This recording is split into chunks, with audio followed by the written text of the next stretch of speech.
आज ମୁଁ କରିବି ଗାଜର ହାଲୁଆ। ତ ଫ୍ରିଜ୍ରୁ କିଛି ଗାଜର ବାହାର କରିନେଲି ଆଉ ତାକୁ ଭଲ ଭାବରେ ଧୋଇକି ତାକୁ ଚୁନ ଚୁନ କରି କାଟି ନେଲି। କାଟି ସାରିଲା ପରେ ଚୁଲି ଲଗେଇକି କଡ଼େଇ ବସାଇଦେଲି। ସେଥିରେ ତେଲ ଦେଇକି ତାକୁ ସବୁ ଗାଜର ଦେଇକି ତାକୁ ଭଲ ଭାବରେ ଭାଜି ନେଲି। ଟିକେ ଟାଇମ୍ ଭାଜି ହେଇଗଲା ପରେ ସେଥିରେ କ୍ଷୀର ଦେଇଦେଲି ଆଉ ତାକୁ ଘୋଡ଼ଣି ଘୋଡ଼େଇଦେଲି।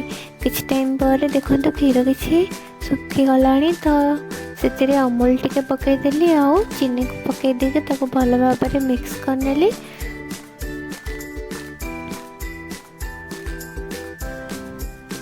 କିଛି ଟାଇମ୍ ପରେ ମୋର ଗାଜର ହାଲୁଆ ରେଡ଼ି।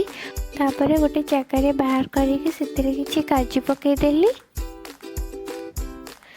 ଆଉ ଗୋଟେ ଗ୍ଲାସ୍ରେ କିଛି କୋଲ୍ଡ ଡ୍ରିଙ୍କସ୍ ବାହାର କରିନେଲି ଆଉ ସ୍ୱାମୀଙ୍କୁ ଖାଇବାକୁ ଦେଇଦେଲି।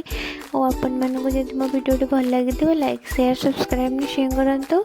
ଆଉ ଆପଣମାନଙ୍କୁ ଗାଜର ହାଲୁଆ ପସନ୍ଦ କି ନାହିଁ କମେଣ୍ଟରେ ଜଣାନ୍ତୁ। ଜୟ ଜଗନ୍ନାଥ।